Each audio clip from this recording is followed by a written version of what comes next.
think we're ready to move on with another fun, action-packed, exciting, and happy edition of The Experience. Yeah, you didn't watch the same shows I did then, but hey, I've got a follow-up No, I didn't. on one of our previous topics.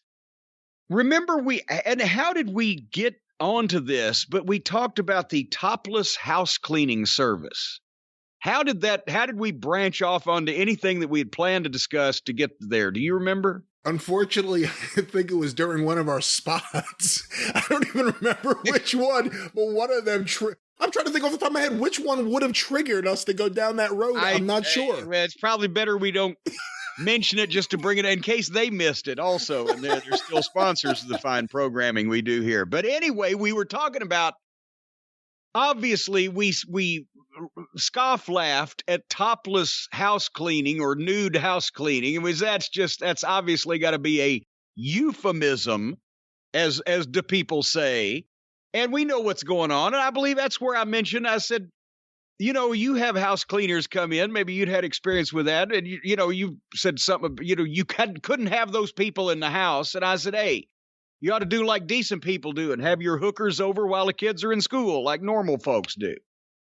But anyway, we have a person with some experience in this endeavor.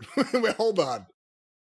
Person with experience in what endeavor? Topless house cleaning? In the topless house cleaning endeavor. A former administrator of same. I will withhold any. Well, I didn't really get a real name anywhere. This looks indeed like a euphemism or a nom de plume. Okay. But anyway, hello, Jim and Brian, longtime listener, first-time writer. I was listening to The Experience when I heard you speaking on something I have expertise in: topless maids. What now? The guy, he has experience. He's an entrepreneur. I ran my own erotic maid business out of Philadelphia. Why are you? The man is an entrepreneur. No, he's an expert. The man is an expert. He's an entrepreneur. He's run his own. He's a small business owner, the backbone of America, and you're just over there laughing like a child. I may have been laughing because you said it was in Philadelphia. Well, he actually said Philly, out of Philly, but out of Philadelphia. I'm trying to be respectful. I ran my own erotic maid business out of Philly for 4 years. I've networked with other business owners from other states doing this. What? The convention, obviously.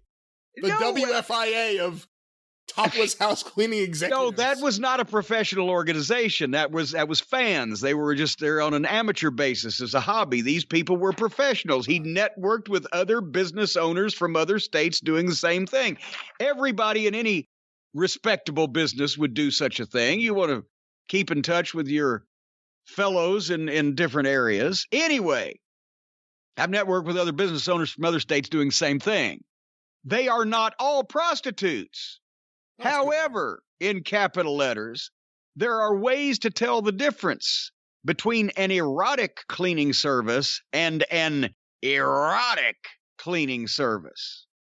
Number one, the number one way to tell the difference between an erotic cleaning service and an erotic cleaning service. Are you just saying the word erotic, but two different ways? Yes. You're saying the same thing twice. Okay. Yes, because he said between an erotic cleaning service and an erotic in capital letters cleaning service. Okay. All right. There's two different things. I can understand why it'd be hard to differentiate between the two for the layman. Well, that's why we're about to give, if you'd shut up, we're about to give the rules here, the ways to tell the difference. Let me hear the rules. Between one and the other. Number one, if billing is discreet, they'll take your meat. This sounds like an expert for sure. That's number one. Number two, no ads equals a lot of ass. So apparently if these people don't advertise, but they just circulate the word around quietly from hand to mouth, I guess.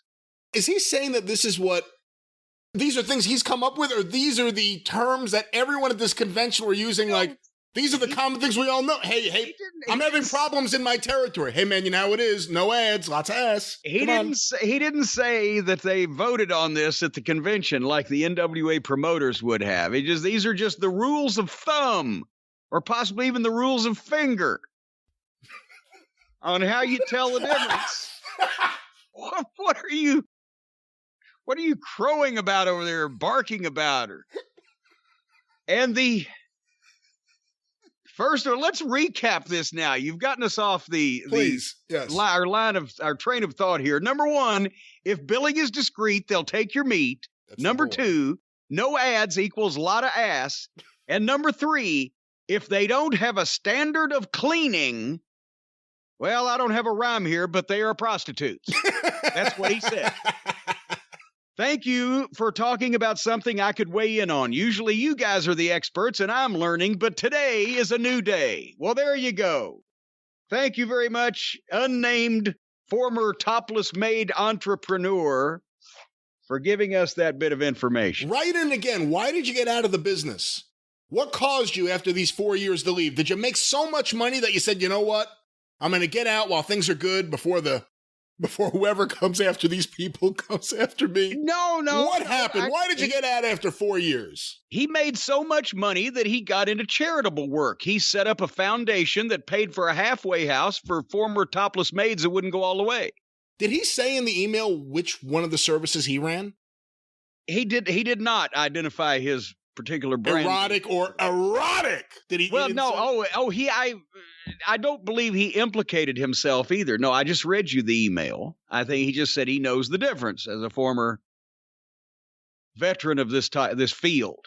Okay, I'll take his word. Yeah, I'll tell you what, he could have cleaned up on What's My Line.